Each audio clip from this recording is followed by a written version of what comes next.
Meu nome é Leonardo Coelho Cruz. Eu tenho esquizofrenia. Sou um cara feliz, né? Faço as coisas que eu tenho vontade, outras eu deixo de fazer.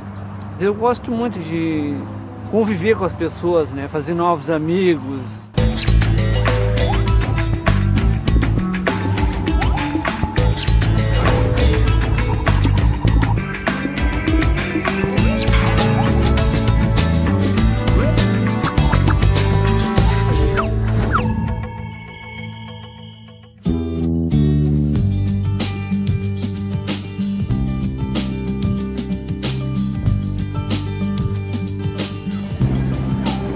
Perder o contato com a realidade, ter delírios e alucinações são os sintomas mais comuns da esquizofrenia. Um dos relatos mais frequentes da doença é que o paciente passa a ouvir vozes e pensa que está sendo perseguido.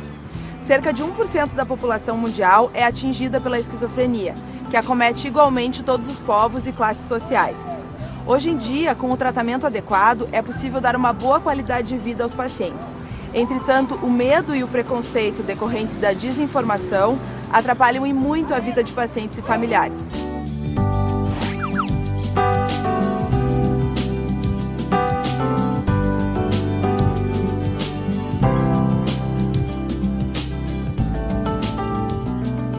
O que é mais importante a gente conhecer sobre esquizofrenia? A esquizofrenia é uma doença difícil das pessoas entenderem, compreenderem, porque ela cursa com sintomas como delírios, que são ideias ou crenças em coisas que não correspondem à realidade, mas que a pessoa que tem começa a acreditar profundamente.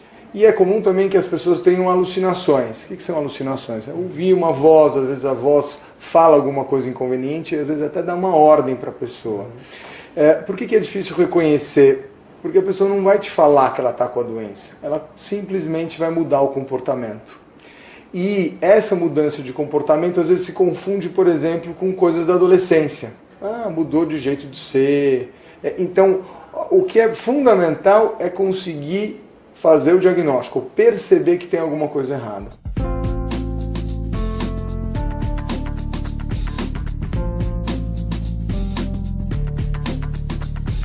Então, Leonardo, me conta como é que foi, como é que começou a esquizofrenia para ti?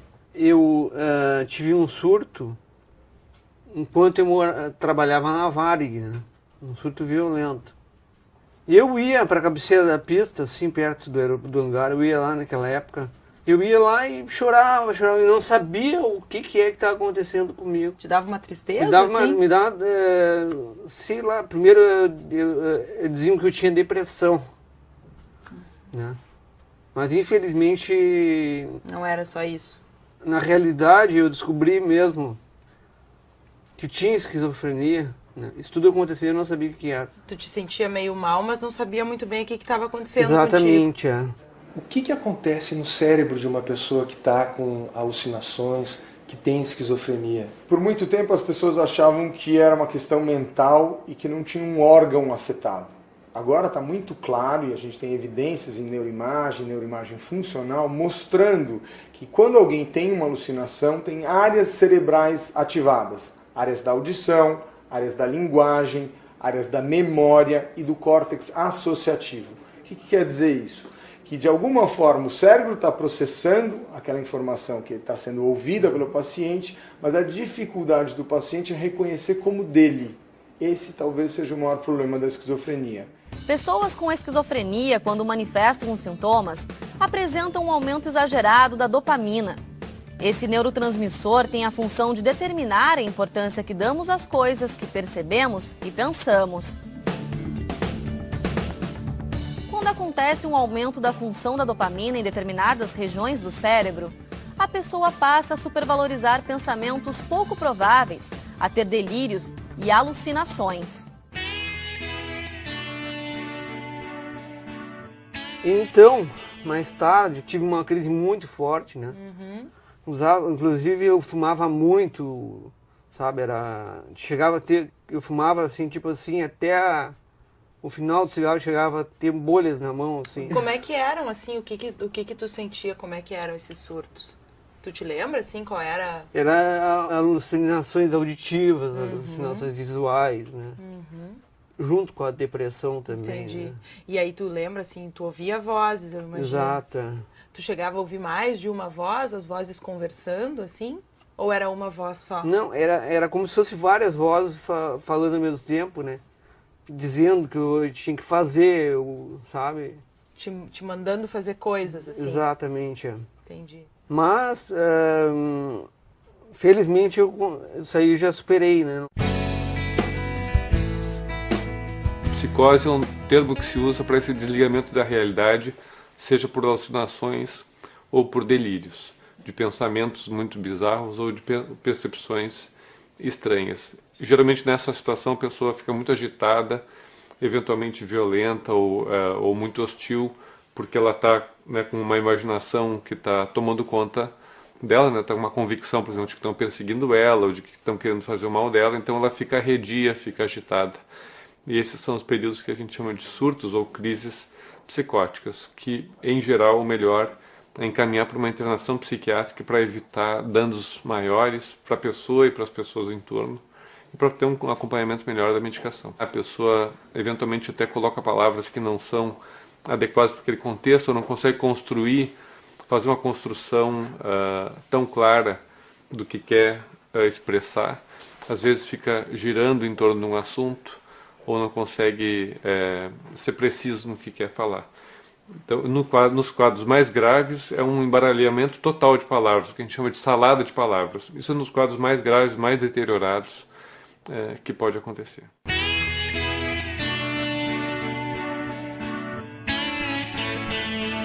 Me conta como é que começou a esquizofrenia no Leonardo. O Leonardo começou a ficar mais parado, mais quieto, não saía tanto, ficava mais sentado em casa, vendo televisão, e muito alienado às coisas. A gente começou a notar, mas achava que era normal na idade, e como ele trabalhava, e a gente sabia que no trabalho tinha uma competição e que era difícil enfrentar. Mesmo assim, durante esse período, ele já estava tratando com uma psicóloga, porque a gente notava já, quando ele estava estudando, que ele estava ficando com alguns probleminhas, então começou a tratar, mas não adiantou. No estresse do trabalho foi muito grande, e aí ele teve um surto. Então quer dizer que antes de haver o surto e os sintomas mais floridos, como a gente fala, ele teve um período em que ele estava mais isolado, mais quieto, às vezes com ideias ou hábitos um pouco estranhos, diferentes do normal, né? Mais ou menos isso. Uhum. E isso é muito importante, porque a esquizofrenia, muitas vezes, ela começa assim. E a gente só vai se dar conta que isso já era a doença retrospectivamente, olhando para trás e se dando conta que o paciente já tinha começado a ficar um pouco diferente antes mesmo de ter o surto, né? Uhum. Então aí ele veio a ter o surto. Sim. Ele estava no trabalho e lá ele começou a passar mal, ficou catatônico, talvez. Foi levado para o centro médico e aí foi preciso uma internação. E aí, então, aquele estresse todo de não saber o que está acontecendo, nem ele, nem nós, né? Toda aquela dificuldade, né? O diagnóstico é a partir da observação clínica e da entrevista com o paciente e com os familiares, para ver o que está acontecendo, e envolve também essa biografia, os anos que antecedem a presença do próprio surto psicótico, porque tem várias outras causas de surtos psicóticos, por exemplo, o uso de drogas ou uma psicose breve em função de algum estressor, que pode acontecer também, mas tem que ter essa presença de um quadro já mais crônico que vem vindo de alguns anos, com alguma alteração mais leve de comportamento, a pessoa fica esquisita, diferente do que era o seu normal, e começa a ter alguma conduta mais particular. Isso é o normal de acontecer com esses pacientes. E até que vem um momento em que realmente a coisa toma uma proporção muito maior e sai do controle tanto dele quanto do gerenciamento com a família. No começo do transtorno se tem um predomínio de delírios e alucinações e não muito a desorganização de pensamento ou retraimento afetivo. É um bom sinal, vamos dizer assim. Isso é mais bem tratado com os remédios e a pessoa pode ter uma volta de um funcionamento bastante próximo da normalidade. E tem os quadros que têm mais desorganização de pensamento e do comportamento. e retraimento afetivo, mais frios, mais distantes, em que daí é muito difícil voltar a um quadro pleno de saúde mental.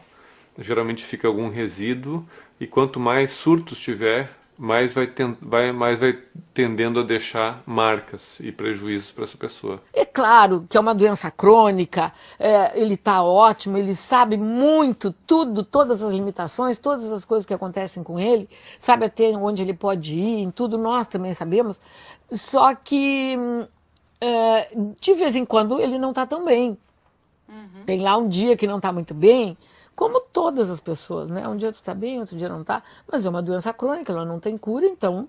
Tem que se conviver, né? Tem que se conviver. Em termos de pesquisas futuras, existe alguma novidade vindo por aí? O que a gente tem visto agora é que ela é uma doença progressiva. Quando ela começa, que a gente chama o primeiro episódio psicótico, na verdade já estavam acontecendo fenômenos dentro do cérebro e que atualmente a gente começa a identificar pessoas antes de que ela tenha o primeiro episódio psicótico. E várias estratégias no mundo inteiro estão sendo implementadas para evitar que comece a doença. Mas, no momento que ela começou, um tratamento efetivo determina uma evolução pior ou melhor. Então, o estigma de que a esquizofrenia tem uma evolução ruim está associado a um tratamento ruim e tardio. Ai, maravilhosa, minha família toda me aceita do jeito que eu sou. Foi especial sempre, né?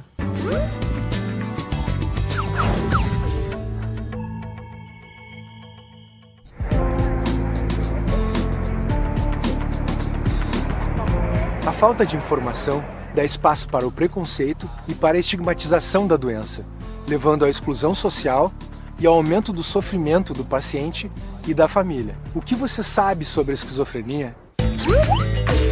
É um problema mental, né? É um distúrbio neurológico, não sei. Eu não sei diferenciar muito esquizofrenia de paranoia, mas eu acho que tem a ver com esse lance de tu achar que uma coisa não é, né? Alucinações, né? Ouvir vozes, etc. Né? O esquizofrênico não teria muita noção, nem não sabe discernir muitas coisas, né? A realidade da ficção que ele mesmo pode criar, né? Eu conheci um caso de uma pessoa que se dizia esquizofrênica que criava um mundo à parte, não participava da realidade dita como das pessoas. Né? Eles vivem uma vida mais interior, né? O contato com o mundo é mais difícil. E o mundo também é difícil para eles, que o mundo também não aceita, né? Existe muito preconceito contra os doentes mentais. Acho que ela pode ter uma vida normal se ela estiver tomando medicação. Acho que ela não tem que ficar taxada, trancada, nada disso.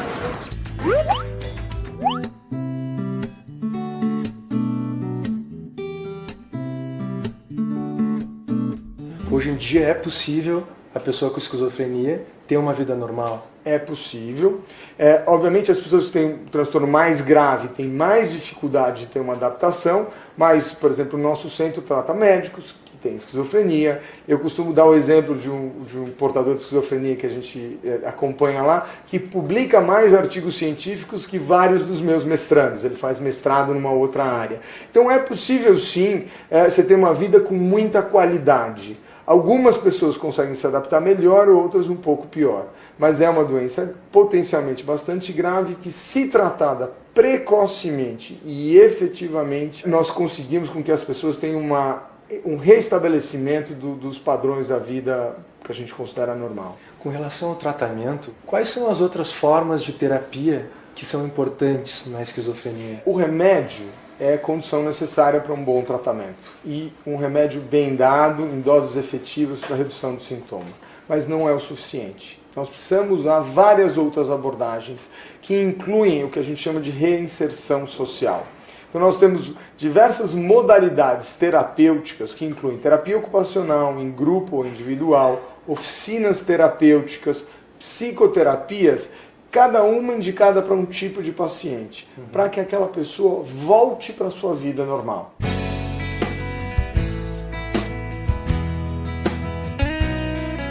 A terapia ocupacional ajuda os pacientes na vida diária dele. como organizá-los, né, no cotidiano dessas pessoas, porque eles têm muitas alterações cognitivas, como memória, juízo crítico, linguagem e no embotamento afetivo, né? São pessoas muito isoladas, né? E eu trabalho em grupo, geralmente é em grupo porque eles têm muitas dificuldades de se relacionar, né? Relações interpessoais. E isso ajuda, é um treinamento para a vida lá fora.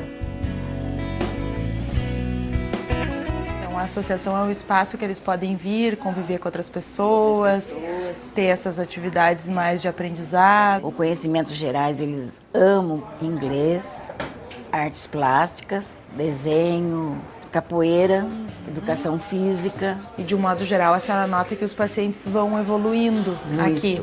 Quando chegam, eles chegam assim, cabisbaixo, não conversa com ninguém. E ao longo do tempo eles vão ficando assim alegres e é bem diferente. Mais sociáveis.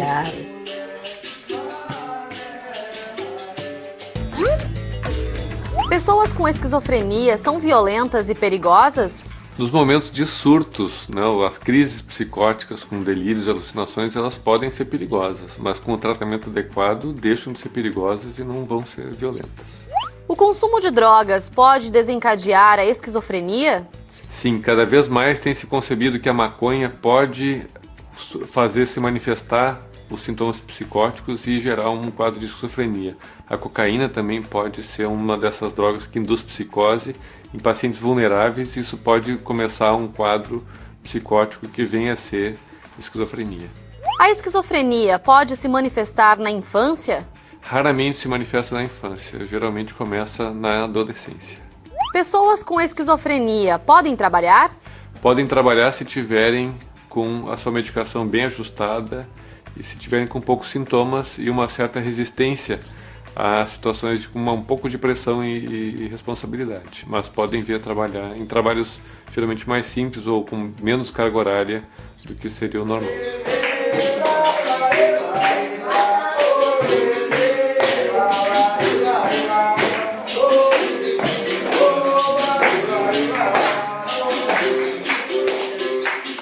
E como é que é o seu trabalho na associação? Ajuda a coordenar o ateliê da vida, que é onde eles fazem os trabalhos. Eles passam a tarde de segunda a sexta fazendo atividade, porque todo mundo é voluntário lá. Então fazem as atividades dependendo do voluntário que está no momento disponível lá. Então, no momento a gente tem um professor de educação física que está indo às segundas-feiras, nós tínhamos o de capoeira, eles tinham aula de dança, nós temos uma artista plástica que faz trabalhos manuais, eu, quando não tem ninguém, eu estou lá e ensino a fazer o que eu sei, e temos uma professora de português que dá cultura geral, trabalha com eles com textos e conversam, trocam ideias. Nós temos um outro voluntário, o seu Renato, que ele é sociólogo, então ele dá aula de cultura geral. E eles adoram, eles gostam mais disso do que trabalhos manuais. Porque, como a maioria deles tem o ensino do médio ao superior, tem gente formada na faculdade, foi o que ficou carente na vida deles, foi essa parte. Porque se eles não tivessem adoecido, eles estavam trabalhando, vivendo e sabendo da atualidade. Então eles ficam perdidos no tempo e no espaço. Então lá eles têm essa oportunidade então, de é um voltar. Espaço assim, de convivência e de aprendizado também, de estímulo. De estímulo. Somos todos voluntários. Sim. Então, eu acho que é um espaço social, de convivência. Eu costumo dizer para eles que eles estão entre os iguais, se fortalecendo, para viver com os diferentes que estão fora. É importante compreender que o paciente com esquizofrenia pode não conseguir fazer mais do que fazia antes de adoecer. Nesse sentido, é importante que os familiares não depositem expectativa excessiva e possam aceitar os novos limites da pessoa. Hoje se sabe que a redução da pressão familiar melhora o prognóstico e diminui o número de recaídas. A família, primeiro assim, entender de que o paciente não é culpado por estar com esses sintomas, né? Uma coisa que a doença, qualquer doença é alguma coisa que sai do nosso controle, né? E a doença mental não é diferente disso. pessoa não tem controle, agora vou parar de ouvir vozes ou vou passar a sentir um afeto que eu não estou sentindo. Isso aí é do quadro mesmo. Então ter essa percepção, essa aceitação, né, e poder se colocar de uma maneira proativa dentro do tratamento para fazer as coisas acontecerem da maneira certa, né? E as consultas, se tiver que ter uma reabilitação psicossocial também, ir conseguir levar o paciente. E me conta como é que é conviver com a tua família, assim, como é que é a convivência? Ai, maravilhosa, minha família toda me aceita do jeito que eu sou. Foi especial sempre, né?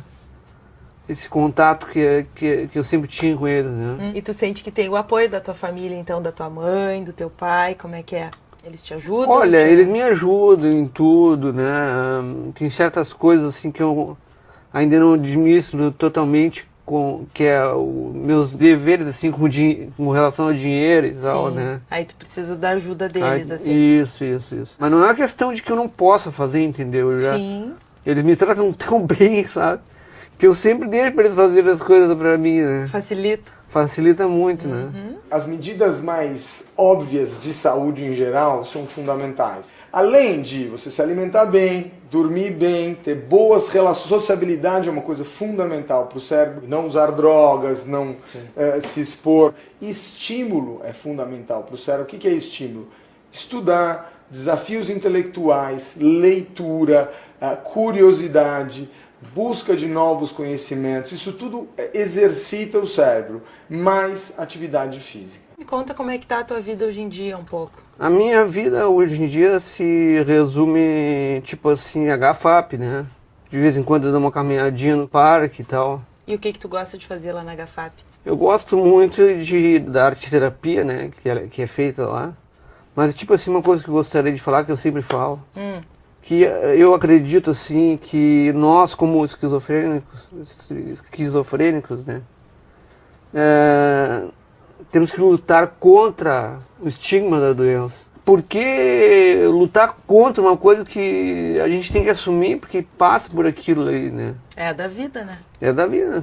Acontece contigo, vai acontecer com outras pessoas também, né? Exatamente. Eu me considero das pessoas que tiveram esse destino de ter o convívio com a esquizofrenia, eu me considero privilegiada, porque pude fazer o que eu fiz pelo meu filho, tirar ele do buraco.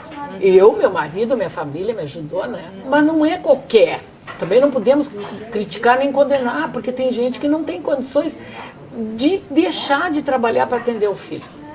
Então tem diversas situações, e é lógico que quem pode, consegue, que se dedica e que tem tempo e que pode fazer, vai ter um melhor resultado, isso é óbvio, né? Eu não deixei nunca o Leonardo em casa para não mostrar ele para os outros, sabe? Eu levei em todos os lugares possíveis, festas, em todos os momentos de reunião, de família, e seja o que for, o Leonardo sempre foi junto.